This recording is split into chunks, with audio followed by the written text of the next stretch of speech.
Welcome to the Parenting with Impact podcast with your hosts Elaine, Taylor-Klaus, and Diane, Dempster, co-creators of ImpactParents.com, an online community, award-winning blog, and service organization helping parents all over the world to raise complex kids become capable, independent adults. Elaine and Diane are certified coaches with personal experience raising children with challenges such as ADHD, anxiety, and more, and extensive experience in guiding parents to raise their complex kids with confidence and calm.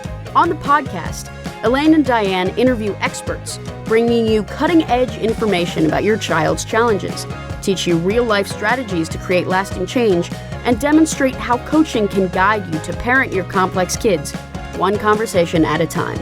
For the essentials of Elaine and Diane's coach approach to parenting, download a free tip sheet at impactparents.com/podcast. Welcome back, everybody, to the next episode of Parenting with Impact. I am so excited to welcome Gretchen Wegner, who we've been collaborating with now for a couple of years. And what I love about her and what you're going to find out is she's all about the anti-boring approach to working with students around whatever support they need, executive function, etc. But what attracted me to Gretchen from the beginning, and you will find out in a moment, is that there is absolutely nothing boring about her. Nothing boring about her. She brings the anti-boring approach to her work and to her life. And Gretchen, thanks for being here with us. Welcome. Happy to be here. And also just want to say, I think we've been in contact for about 5 years now. There you go. The time collapse of COVID. That's it. It's just like last 2 years with COVID. Don't you feel like those times, who knows? Well, and if it had been boring, then we would have known that it had been 5 years. But because it's not boring. Time flies when you're having fun. Time flies. You got it. So, Gretchen, why don't you start by telling our crowd a little bit about how you got into the work you're doing? Well, I worked through my entire 20s and early 30s to become a teacher. I realized kind of later that I thought I wanted to teach. And then I got my first job in a super cushy middle school here in the Bay Area. Never had more than 16 clients. And I mean, clients, I say clients now, students. Students, right? And I was angry all the time. And I hated being a teacher. I hated forcing kids to do things they didn't want to do. And I was too chicken to quit. But the head of school, this was a private school, decided that he didn't want to mentor. I was one of these wildly creative teachers that actually, had I been given really great mentoring in about 3 years, would have been like probably teacher of the year, right? But I was still kind of working it through. And so he didn't recontract me. And I ended up getting a position called academic coaching. I remember the person who interviewed me said, "Do you know what executive functions are?" And I said, "Well, no, but I can make up a definition." And the definition I made up was accurate. And she said, "Well, you are so hired, and go learn about executive functions." So she trained me initially as a coach, and then I went out on my own and expanded, and the rest is anti-boring history. Well, so what was it about? So you said, "I thought I wanted to be a teacher." And what I would argue is you are quintessentially a teacher. Yeah. Right. And I remember having the same epiphany, like, I know I want to teach, but I never want to teach in a traditional classroom. Yeah. And so there was something about you that gravitates towards the teaching that you've been able to apply. So what is that? Well, oh my God, I've been a teacher. I remember when I was in 4th or 5th grade, walking to the school bus with a small group of students, all of whom were younger than me. And I would spend time creating curriculum for what they were going to learn on the walk that day. So I have just been a teacher. And now I do call myself a master teacher and a master coach. And I believe strongly that I am both of those things. But and my very first job, I was an actor educator. I worked for an educational theater company and traveled all over Minnesota, Wisconsin, and Iowa doing 5-day residencies at schools. And I wanted more, interestingly, I wanted more relationships with kids, an ongoing relationship. So that's why I worked hard to transition to teaching. And I didn't know that academic coaching existed. So now I get to have these incredibly intimate relationships with young people. And teach and act. Yeah, and all those things, right? And create curriculum. So there's part of me that wants to talk about academic coaching, but there's part of me that really wants to see if we can talk a little bit about traditional classrooms and why it's so hard for these complex kids, because why it's so hard to take an anti-boring approach. Yes. So does that feel like a good conversation? So what do you think? Let's do it. I mean, control. Right. Period. End of story. Move on to the next question. Okay. Yeah, that's it. No, but who's in control is really the issue, right? Yeah. Like you are a teacher in a classroom where you are told you have to control these kiddos. And you're telling that you're getting information from the principal or the school district or whatever. These are the things you have to get through by the end of the year. So someone else is controlling you, telling you, the teacher, what needs to accomplish in that classroom. And then you're like, oh my God, I was a middle school teacher. So you've got all of these kids with coursing hormones and they're new inside their bodies. And I have to do what the principal needs me to do. And so I've got to figure out how to control everyone.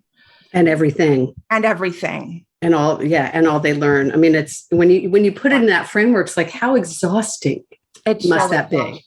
It's so exhausting. And I only had, my biggest class was 16 students. Yeah. Right. So I've often said, I think to really be successful as a teacher, you have to be so passionate about the topic you're teaching that you just believe the world is a better place when everybody knows about that topic. And so you're willing to go through all of the hoops that you have to go through to try and control the space and the kids, and you're willing to get their pushback, whether that pushback is actual pushback in behavior or whether it's pushback because their learning style doesn't meet the way you're teaching or whatever, because you think it's so important.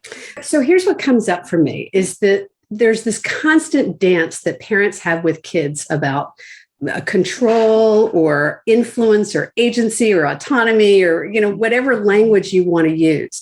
And parents start off in control, feeling like that's their job because that's their job. They have to control the environment, keep these kids safe, help them grow. And at some point we have to start shifting the balance of control, right? Who owns the power, the control, whatever. But it is a constant power dynamic. And so let's transition from the classroom to the family dynamic, because really, I know you're not about teaching parents to control their kids or teaching kids to push back against parents' control. So how is it showing up for you now in your work with students?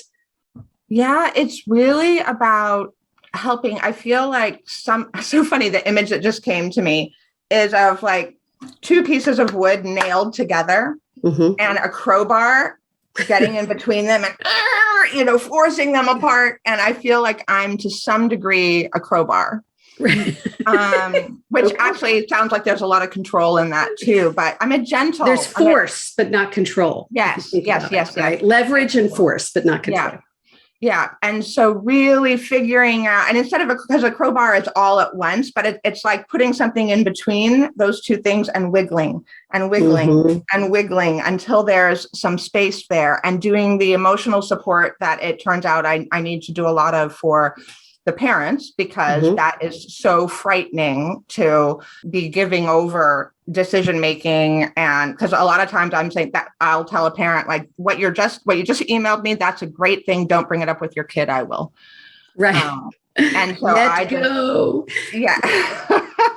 It's a daily exercise in letting go, this thing called parenting. It is. And let me say quickly too. So my best friend just had a baby and she's 45 actually. Wow. And it's fascinating being somebody. I don't have kids of my own. And it is fascinating being somebody who, like, I see the seeds of what's going to be a problem for her when her kids are teenagers right now. And the kiddo's not even 3 months old. And it's, again, me just gently like, oh, honey, here's a way of thinking about that just a little differently. Like, I know you need to be vigilant, but can you just even soften the edges of the vigilance just a little, So let's bottom line some of this and what parents need to understand better about their complex kids. Well, I think especially because of the complexity. I mean, this is true when there's not complexity, but especially because of the complexity, you're not going to be able to control every little thing. So just remember that, like, it is so not in your control. And so, like, where is the fun and the play and that wiggle room? Like, the other image that, I guess I'm an image queen today, that came to me is whitewater rafting. And all that complexity is like the water and the rocks. And how can you find the fun in the ride down the river? Yeah. Well, and what I would add is, and stay in the boat. And stay because so often parents get kicked out of the boat and then they're behind the boat screaming after the boat. But really where you have the most influence. And I think that's the counter to control is influence, right? Yes. Where we really have the influence is if we're still in that boat playing together. Yeah. And it's a deeply, deeply, deeply spiritual thing, I think, because then it's also how close can you stay without actually being on top of or without being vigilant? Like, how it's a Zen koan. It's like, how do you be close and also give room at the same time? And I'm sure I'm also not partnered, but I'm sure it's a similar kind of a dance in a partnership. Well, and what's coming up for me as you're saying that is that as parents, we don't know what that looks like really well. It's this sort of the example you gave about the 3-month-old. It's like, we know how to tell our kids what to do. We know how to tell them what we've learned. We know how to be the language director, right? It's this sort of, we know how to direct. And when our kids are younger, they willingly, cooperate with that and appreciate that on some level. And then, but we don't know what else to do. We wait for the day that their kids are in charge and leading their lives independently. But it's that sort of space in between where I think a lot of us struggle because we don't know how to be anything other than in charge or out of it. Right. And actually, what I'm about to say is also related to my friend. She's teaching me so much right now, but she's constantly looking for the right decision. Oh, yeah. Is it right to vaccinate? Is it right not to vaccinate? Is it right to vaccinate, but to do a couple of vaccines over time with her newborn? And she's so scared of making the wrong decision. And it's like, honey, every decision in today's day and age is the wrong decision, frankly. Yeah. So it's not about or everything is right. Or everything is right. There's not a wrong decision. Feels different. Somebody said that to me recently. There's not a wrong decision here. There may be decisions that end up the way that you thought they would, or decisions that end up completely the opposite of what you thought they would. But it doesn't make them necessarily right or wrong. Right. Well, but I think you have to start. I mean, that's the whole thing of parenting is as soon as the journey starts for you, wherever and whenever that is. And for some people, it's with pregnancy or adoption or whatever. As soon as it starts, all of those notions you have of what it's going to look like, you kind of got to throw them out the window because this being is already an independent being who's going to influence. And your job is to kind of meet them where they are and dance with it instead of guiding them to what your vision was. And that's hard to let go of too. Well, it is the thing that makes it hard. I was on the phone with a mom this morning who's got a 22-year-old who this time of year, she's like, it's so terrible. Everybody's kids going back to school and they all have smiles on their face. And they're moving them into their dorm rooms. And she's not in that situation. This kid is struggling with what's coming after high school. And it's just so hard because you compare yourself to that picture perfect reality that others show on social media. Right. And it's hard. Yeah. Well, and I guarantee you those smiling pictures, that was the one smile you got. Before all chaos reigned, right? Wow. So make it real. What is it that is the primary focus when you work with kids, right? And then you have some influence in conversations with their parents. What's the message you want the parents to get most of all? It's funny because I'm just going to sound like you guys here.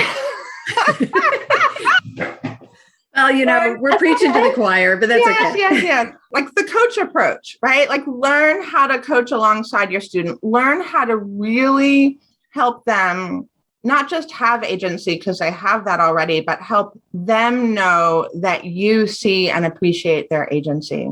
Wait, say that again, because that's brilliant, right? It's not just that they have agency. Yes, but they need to know that you see and appreciate their agency. Yeah. And also, you, the parent, guess what? It's not just the kids have agency. You do have agency too. Yeah. And you are a human being too. And especially as kids get older, to be able to see your humanity and your agency. Like one of my favorite things to say to a resistant student sometimes when I'm working with them, like especially, let's say planners. Very few kids really want to use a planner. And who can blame them, really? Yeah. And I'm on year 5 with one kiddo. She's a junior in high school now, and it needs to be the last year I see her, even though her parents are going to want me to see her next year, but I'm going to say no, because she needs 1 year without outside support before she goes to college. And I just looked at her and I said, honey, this year is going to be the year of you using a calendar. And you've heard me talk about it. I've worked with you. You've got your system that you like, and it's really working. But I would not feel like I am in integrity as an academic coach if I let you get to college without practicing how to use a calendar. And you don't have to use it ever again in your life. But I'm just going to tell you this year, that's the one thing I'm going to require of us. And we'll do everything else you need to. But I won't feel good about myself if I don't do this with you. Yeah, I remember the first time one of my kids put something on a calendar, I actually cried because it had been, no joke, because they put it on themselves, and it had been probably 4 years in the making. Mm-hmm. And it was dramatic because they realized it was a tool that served them. Yeah. And it wasn't me forcing the tool. It was them saying, ooh, I need this. Yeah. And that's the shift we're looking for at whatever stage in all the different ways. Well, and then they get snarky because like mine the other day, I asked her where she's going. She's like, well, didn't you look at my calendar? Right. I got an email from a kid this summer. She's like, could you put your flights on the calendar, please? It's on there, honey. We just have to invite you to it, Yeah. And speaking of invitations, I even just thought about this just this morning. It would be easier for me in my business to send my students invitations for all of our sessions. Mm-hmm. That would be easier for me. And I know a lot of people do that. And I'm resistant to it. And I'm resistant to it because then they don't have to put it on their own calendar. That's right. And I would rather catch that. Like, why? You showed up late again, or you didn't show up at all. Why? Right. What's going on? How can we work with this? But it makes my life harder to do that.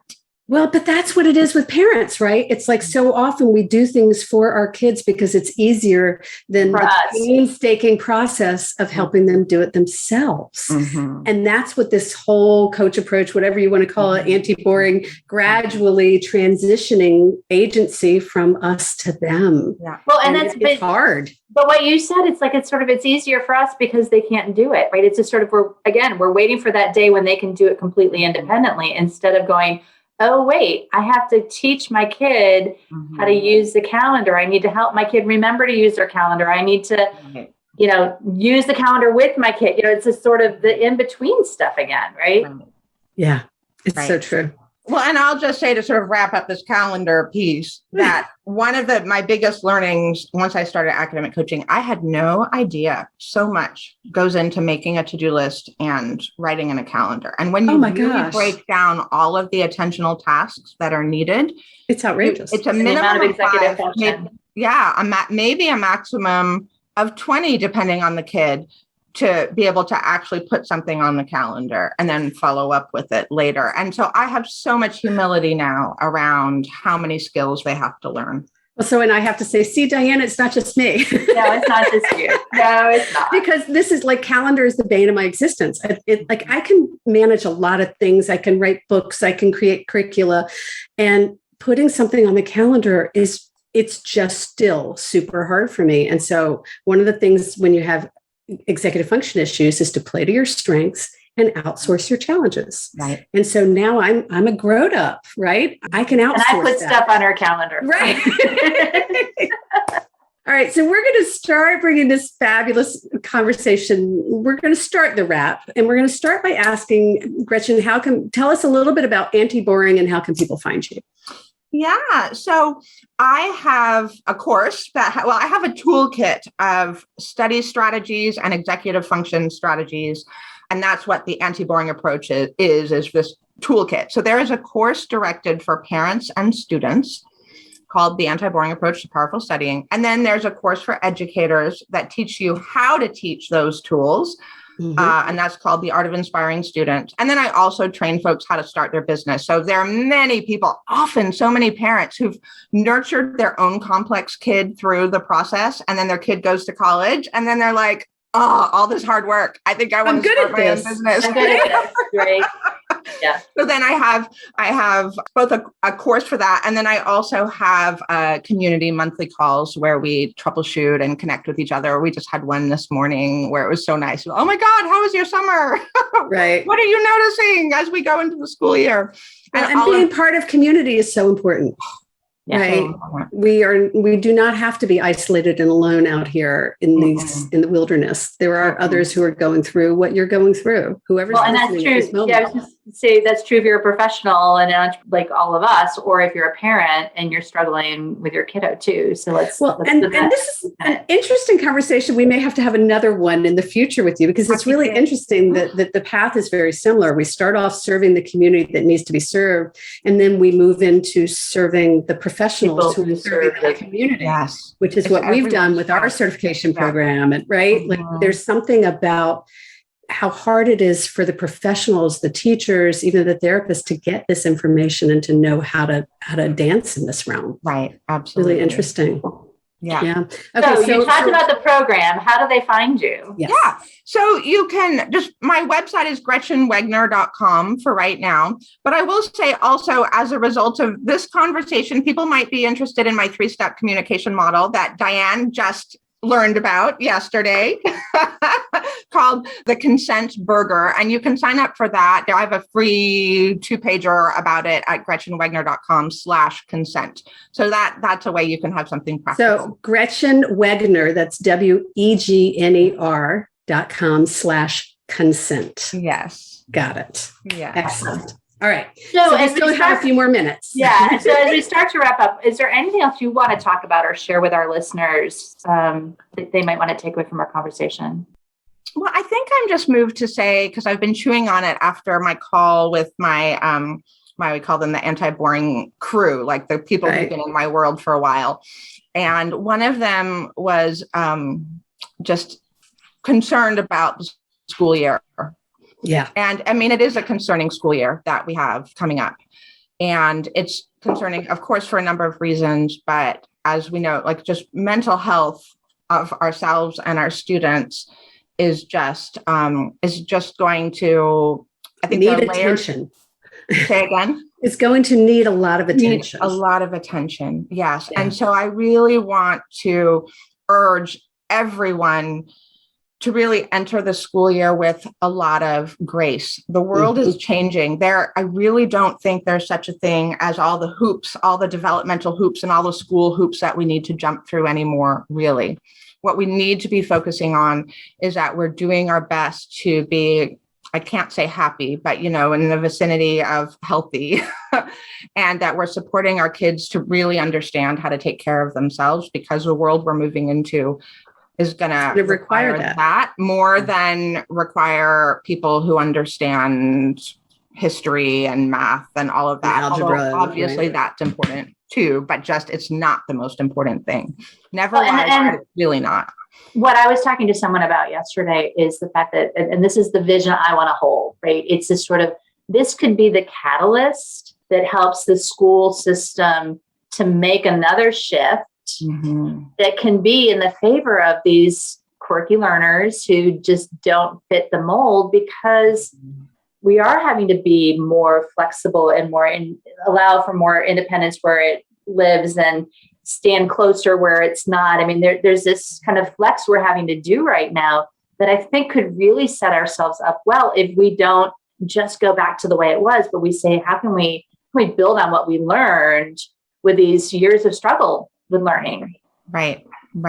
And so I think also having grace with the teachers and learning how to, if you're noticing something isn't feeling right, really bring it up. But again, bring it up with grace, remembering their agency and our own agency. And we're all in this together, and we really are right now we were joking before we hit record about building the plane while flying it. And that's really what's happening as a culture, more than I think it's perhaps happened in recent times. I'm not sure. And more than is comfortable for a lot of people. Yeah. Yes. Right. And so really this issue, this is Diane and I are with you on this again, right?